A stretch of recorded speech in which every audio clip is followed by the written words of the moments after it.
Alright everybody, Brian here with VetteSource, where we're back tonight working on our 8-1 timing chain install, where if you saw in our previous video, what I did was go ahead and pull the double roller off of this marine engine off, because this is a 2002 late 2001, wait, was it 2002? It was 2002, yeah.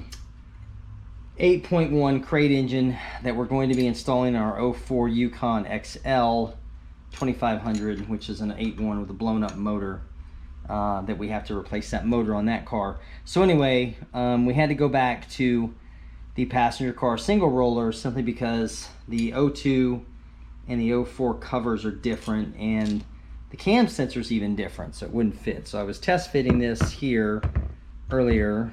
Put this where it won't fall.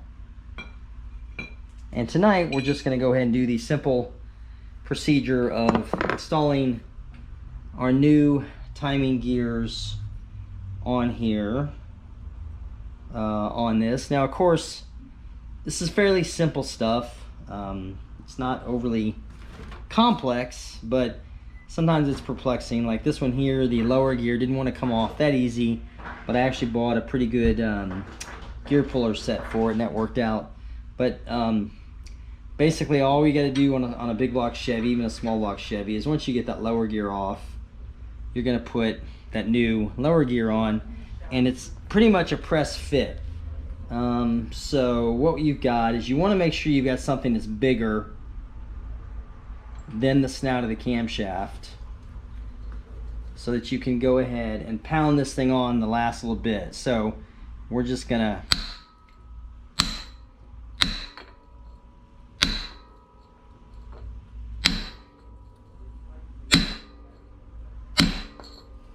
let's see here. Did we get on there? I think we did. Ouch, that hurt. Okay, that looks like we've got it seated. Let me make sure I got these bolts in my way now. Let's see what we've got when we put our upper gear on to make sure that we're seated.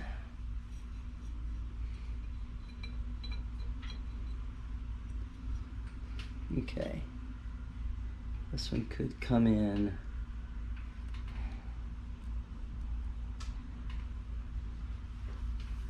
just a little bit more. So I'll take my handy dandy whacking tool and do this a couple more times.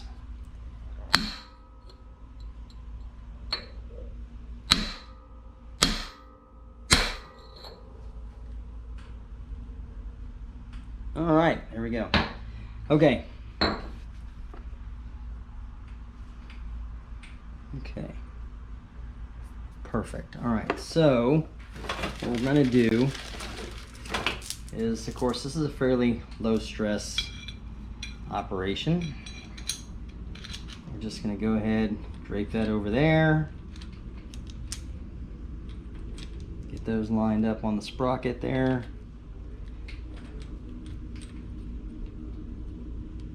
and sometimes it's a tight fit.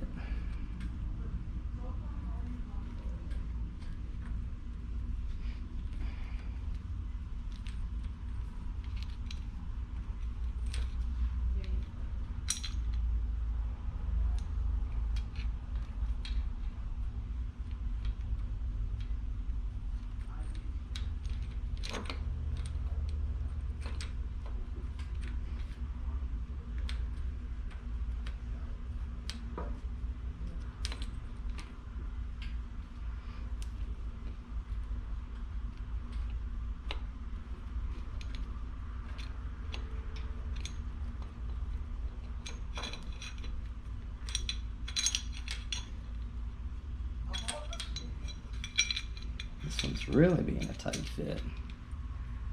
Okay.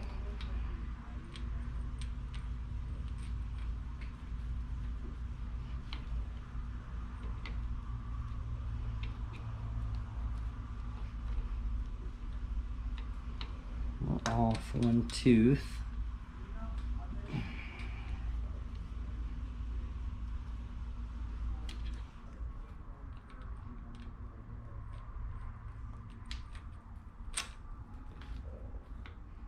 There we go. All right, perfect.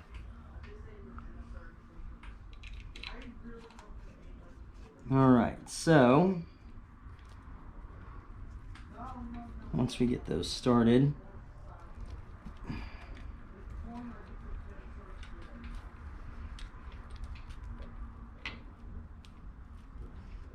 thing still doesn't want to quite line up for me though. Okay.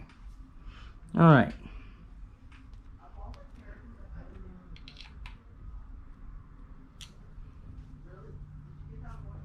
Let me see here. Oh, I see what it is. I'm actually off at the tooth.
What I'm doing is just double checking myself here.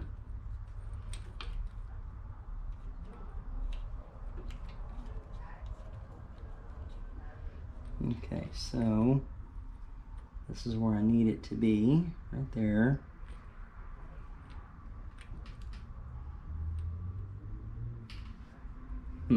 Okay.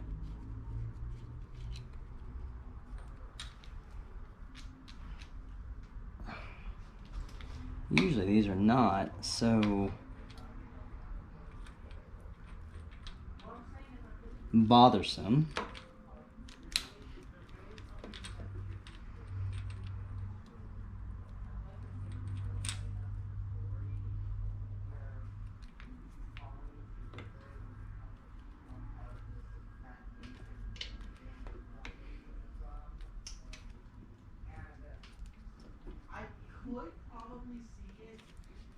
Okay, what I'll have to do is get some more stringent tools here for a second. Hang on, just 1 second. Okay, well, I forgot. Sometimes when these are pickles, sometimes a little light tap, very light from the side, is what is required to get these to seed. It's been a couple of days since I've worked at this end of it.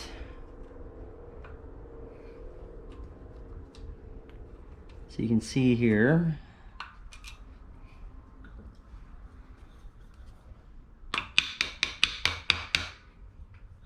so make sure that we're lined up and we don't cross thread. Okay. Everything should go in nice and smooth. You definitely don't want to be feeling dragging threads on this.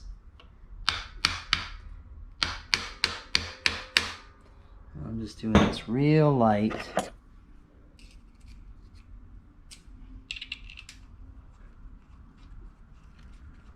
There we go. Okay.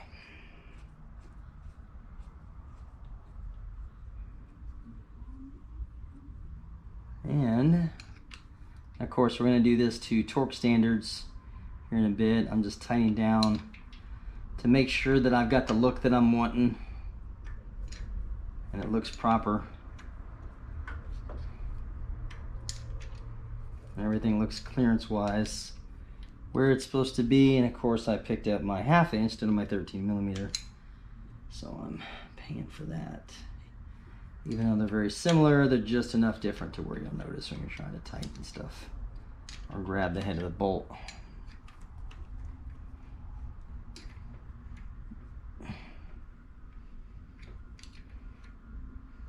Okay, there's that one. And this all should pretty loosey-goosey as far as threads go, because this still is a brand new engine. So, all right, okay, that looks very good. Timing marks are right where they need to be. We've got tight like we need to be. And from the side, I don't see anything that would indicate that the chain is off balance or off center or at an angle. Everything looks pretty good. So, okay, all right. Let's get set up. We're going to install the new oil seal in the older timing chain cover that we've got. So I'll be right back. Give me a few minutes.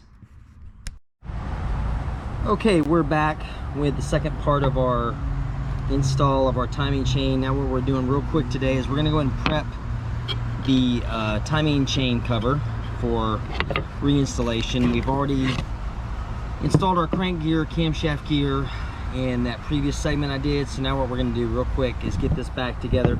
This is pretty simple, stupid, you know. You get a gasket here, which is really easy, real nice to get out, and then the oil seal. Sometimes these are hard. I think this one's going to come out pretty easy. Oh, there we go. It's been sitting for a while, so it's as simple as that, taking the oil seal out. It's a press fit, it's not real hard. We're gonna go ahead and get this gasket out of the way since it's the original and it's been in there for a while, and we'll go ahead and take all that out of there. I do like these new style gaskets that they introduced once they came on board with the LS engines. They adapted this gasket technology even to the older generations of engines like this big block Chevy here. So it's pretty cool. So I'm just getting this old sealant out of the way just in case.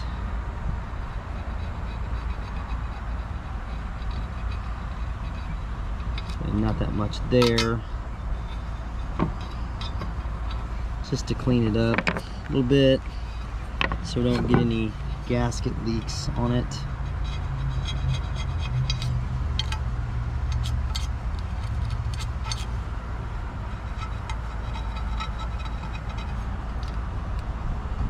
There we go.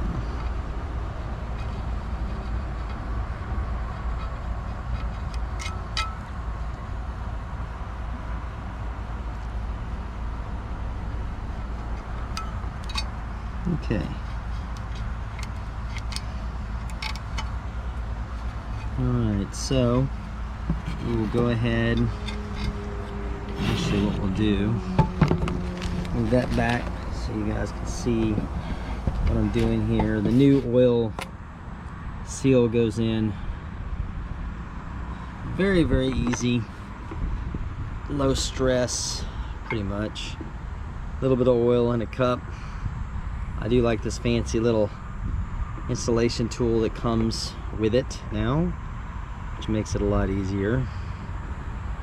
Just coat that with oil. And I had my paper towel, but it is gone. So we're gonna go ahead and just gently, actually, don't mind this that much, but that tool is pretty fragile. Let's see here. Let's move this around this way so you guys can see what I'm doing. See if it'll work this way. I'm just using this flat.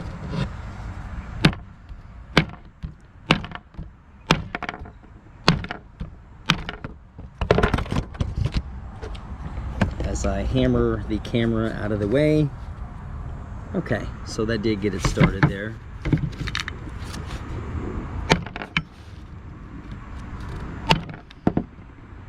There we go. All right. So we got that somewhat in place. I'll work on that off camera since we keep losing our camera. And then we're just going to install our gasket. What? Okay. Into its proper position.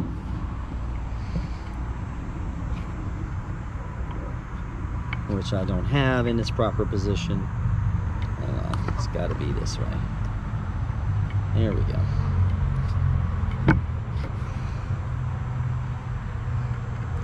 It does have a locator tab, dummy. I'm talking to myself, guys, by the way. Okay. I was always left and right challenged as a kid.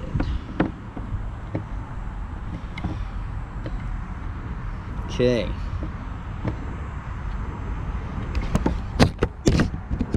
I'm gonna get a clamp for this, I promise. This is just...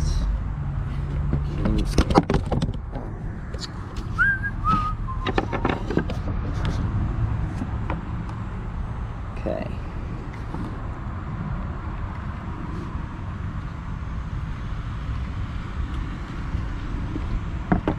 There we go. Sides in.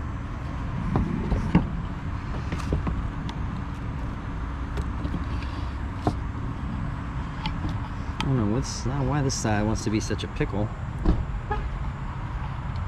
There's our Amazon delivery guy. Not here for me today. All right. And you can see here, that is a very ingenious design. Honestly, it amazes me it took them that long to come up with that. All you do is press that baby in there, and that is a pressure fit that holds it in place.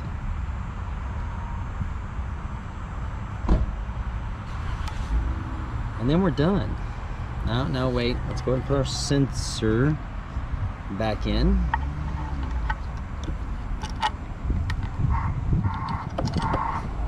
Does anybody else have the Amazon truck, the backup lamp sound like a duck screaming?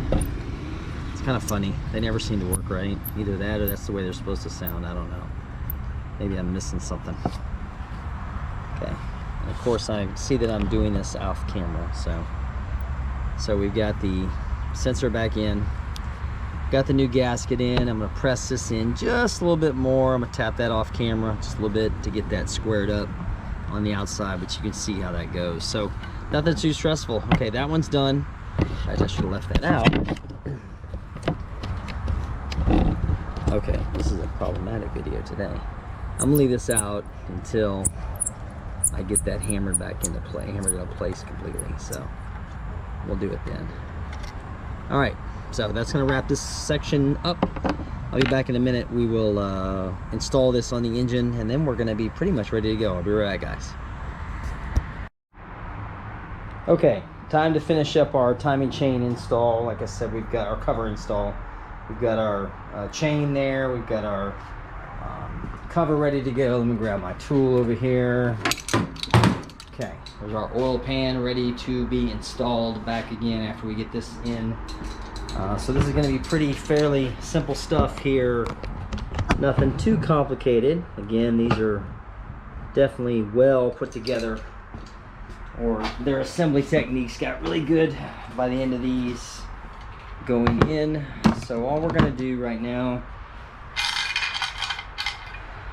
take our 6 bolts, set them to the side. Go ahead and pull this cam position sensor out of the way temporarily. And now, of course, usually what you're going to do is on these is you're going to have these upside down during timing chain install. I just got this one right side up, so I'm doing it like this. But you'll notice even on this Gen 7, you've still got dowel pins here that locate this tab. So what you kind of want to do is get it located here at the top, and then you're just going to go on, locate the holes, and get that in those corners there, okay? Now again, you're going to have a bit of silicone in here, just around these edges, just to keep it from going in, or I'm sorry, leaking out of the bottom of that cover. I'm just going to do that off camera, simply because a little more time for me, but I'm going to install this and show you how this goes back on here as we complete the swap from the double roller timing chain of the Marine 8.1 engine, crate engine we're working with here, to the passenger car variation. I've had a couple guys ask me why I did this conversion. Now of course this motor here is from 2002. This is a 2XY code designation, but again, it's got different timing on it versus the passenger car or light commercial, because again, these Marine engines are designed to run at a higher RPM range. The timing is a bit different. Thinking also, like we talked about in our fuel injection video, or fuel injector fuel rail video, they're different. And this motor is going in a 2004 truck, so this cover and the associated camshaft sensor are different than the camshaft sensor and the cover from the 2001. They're actually physically, I think it was the older ones, smaller, I believe, yes. And this one is bigger. But rather than try to get everything to mix and match, I just went ahead and put this together with the passenger car variant, because we still have the engine in our 2004 Yukon XL 2500 with the blown up 8.1 that somebody unfortunately ran out of oil because they didn't bother to consider the fact that it uses quart of oil about 1,000 miles. It's just the normal thing for these engines, actually called out for by General Motors, and they tell people this is entirely normal. So got this snugged up. These are not very tight. This is an aluminum pan or aluminum cover here, so you got, you know, 30 foot-pounds, if even that. I'd be willing to bet you these go in at probably 25, you know.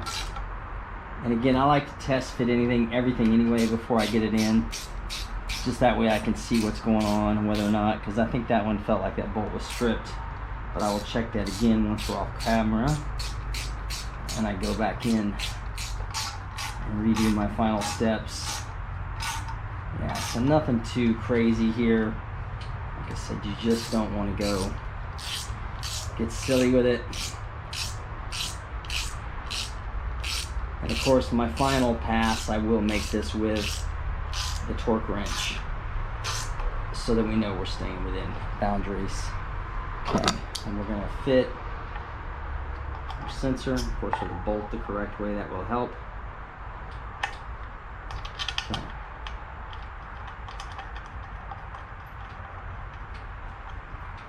And we'll go ahead and tighten that one down too.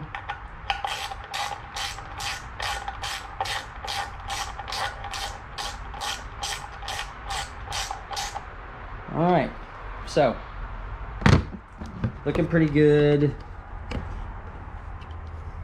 All my gaps look okay. I don't see any warpage of this cover, so we should be in good shape for final installation of the oil pan back on here. We need to go ahead and press this harmonic balancer back on again. This is the LS style balancer, and of course the Marine engine even had a different harmonic balancer on it, which I wasn't anticipating, but I believe they did that simply because you're running your accessory stuff in a different manner. Then what we'll do before we get this back in the truck, I may leave the crossover pipe in it. I may go ahead and put the water pump on it, but I do like that extra room when I'm coming over the radiator core supports, so I don't have to go too far back.